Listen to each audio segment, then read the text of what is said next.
right, good evening, everyone. We are officially on overtime, beginning the special called meeting of the Forsyth County Board of Education, February 18. It is 7:40 p.m. now. Our prior meeting ran a bit long. The members have an agenda before them. Is there a motion to adopt the agenda? So moved. Second. A motion by Mr. Grimes, a second by Mr. McCall. In favor? All right, please join me for the pledge. It's never too late to pledge, guys. I pledge allegiance To the flag of the United States of America and to the republic for which it stands, one nation, under God, indivisible, with liberty and justice for all. All right. Thank you, everyone.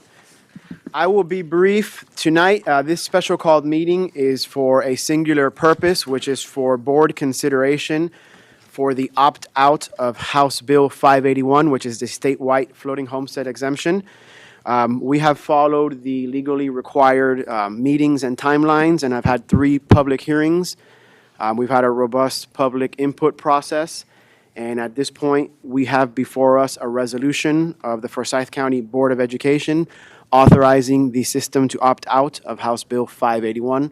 I'm going to go ahead and read it into the record, and then we will consider it as a board. A resolution of the Forsyth County Schools Board of Education. Whereas on November 5th, 2024, the voters of the state of Georgia approved House Bill 581, creating a floating homestead exemption. And whereas the bill went into effect on January 1, 2025. And whereas the bill provides school districts with a process to opt out of the floating homestead exemption. And whereas the Forsyth County Schools Board of Education held 3 public hearings on January 28th, 2025, February 4th, 2025, and February 11th, 2025. And whereas the Forsyth County Schools Board of Education published the required notices in newspapers of general circulation and on its website at least 1 week prior to the hearings. And whereas the Forsyth County Schools Board of Education created and submitted a press release. And whereas through these actions and this resolution, the Forsyth County Schools Board of Education intends to opt out of the floating homestead exemption created by House Bill 581. And now therefore be it resolved that the members of the Forsyth County Schools Board of Education have taken all required steps to opt out of the floating homestead exemption as set forth in House Bill 581 and ratify all actions taken by the superintendent to accomplish this. And now be it resolved that the Forsyth County Schools Board of Education authorizes and directs its superintendent to file this resolution with the Secretary of State no later than March 1st, 2025. That said, is there a motion to approve the resolution? Got it. A motion by Mr. Usherwood, a second by Mrs. Hoyes. I'm going to go ahead and open up the floor for discussion, and we'll begin with Mr. Usherwood, and we'll work our way down this way. Yeah, so from my standpoint, I really am a newcomer to both of these topics, both of these bills, as I just joined the board in January. But I'm definitely confident in the local delegation effort, which was in collaboration with our administrative team and the board at the time to take preemptive measures. That had 2 goals, and those goals were to protect taxpayers and also to protect the work that our school system does. And so I'm confident in the decision that we're going to make today. I just want to share a few of my thoughts. This decision was not made lightly, and I truly value and appreciate the input of all the stakeholders in our community that they've shared. First, for me, House Bill HB 581 presents some challenges and uncertainties, and while many are only going to look at what's more favorable for the homeowner, it's my obligation to also protect the financial health of the school system. 581 does not provide financial stability and consistency, in my opinion. Our students and our community have come to expect a high-quality education and a variety of services and programs, all things our students need to remain safe, connected, and thriving.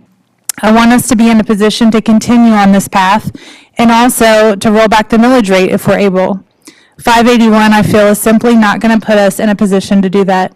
Second, I recognize the importance of local control. Our local self-imposed 717 understands the unique needs of our students better than a one-size-fits-all mandate from the state. Our amazing local legislators carefully crafted that bill with a steady 4% cap to both meet the needs of our school system and bring relief to the taxpayers. And around 74% voted for it. I feel good knowing this is in place regardless of 581.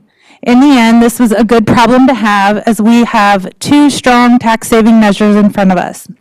But opting out is the most responsible choice for all impacted parties. I think for me, first of all, I want to say I appreciate both the participation we've had in hearing from individuals in the community, both for and against us opting in or out. And I think this decision has not been taken lightly.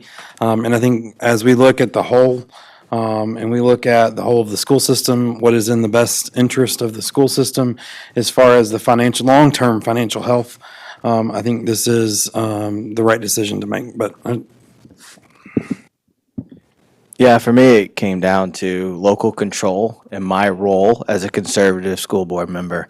And I have the historical voting history of voting conservative and working through the budget. And, Mr. Valdez and I were part of the group when we created the floating homestead exemption at the 4% cap. And, if we're going to work hard and balance and work over the next couple of months over the budget, then as a school board member, I have the ability to roll back the millage rate and give the tax break to the community. And I want to keep it that way where it's controlled at the local level. So I agree with my board. The other thing I want to do is thank this board for taking the time and looking at the facts.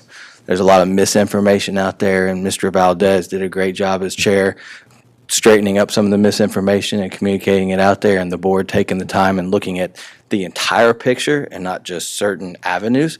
And so I just want to applaud you guys for that, and thank you for your service for doing that. All right, I'll be brief because I've already said a lot about this. I think Mrs. Hoy's hit it, right on the nose, where this is a fantastic problem to have, where we're picking between two measures that both provide robust tax savings benefits to the taxpayer. I won't bore you by reading it to you, but if you were to read Title 20, which is the laws that cover education, it says that board members are trustees of public funds with the singular objective of student outcomes, which means, for me, that means we have a dual obligation. One is to the public through the responsible administration of public funds, and that applies as much to taxation as it does to spending.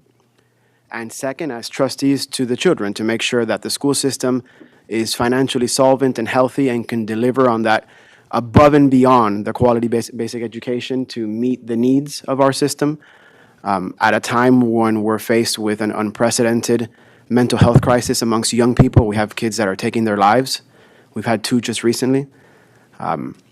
This is not a time to imperil the financial health of the school system, and there's nothing conservative about that. This is a time to make sure that we're positioned to provide for these kids, to take care of them, to keep them safe and connected and thriving. This measure does that, and it also protects taxpayers, so we're never looking at another 20-something% increase in our tax bill. And it also, as Mr. McCall alluded to, puts us in a situation where we can lower the millage rate. The homestead exemption is not the determinant of taxation, it's the millage rate. The homestead exemption relates to property values. So it's still within our ability and power to reduce the millage rate, and I know I speak for myself when I say I am prepared this year to lower the millage rate again, as we've done for 3 years. I think that's what conservative governance looks like. It's taking care of the crown jewel of the county and what drives value more than anything else here, which is our school system, and being responsible to our taxpayers, but also to our kids. And I think that's what our original local homestead exemption accomplishes. So I have absolutely no qualms with adopting that and moving forward. So if there's no other discussion, Mr. Young, I don't know if you have anything. No, I would just add one point to our staff that's here and our staff that we'll be addressing tomorrow.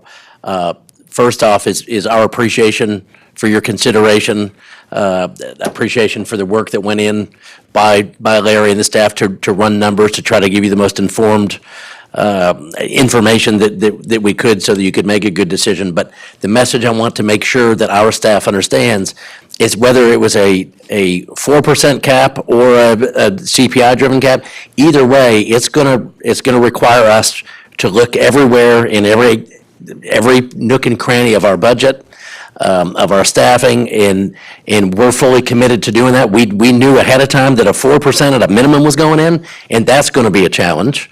Not one that we can't meet, but a challenge of tightening our belts and finding places where there's been, excess or funds that could be better used in another way or eliminated altogether. So on behalf of your staff, I just want to say that we know that this is a challenge, but by the choice of the 4% cap, it helps us prepare from year to year to meet that challenge in a much more predictable way. So thank you.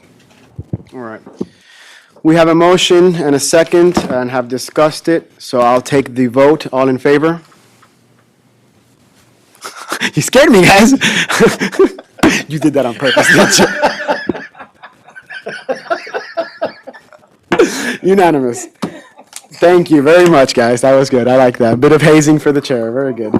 I was like, only me? All right, I'll take a motion to adjourn. So moved. A motion by Mr. Grimes, a second by Mrs. Hoyes. All in favor? Travis, do not report that. That better not come out in the article.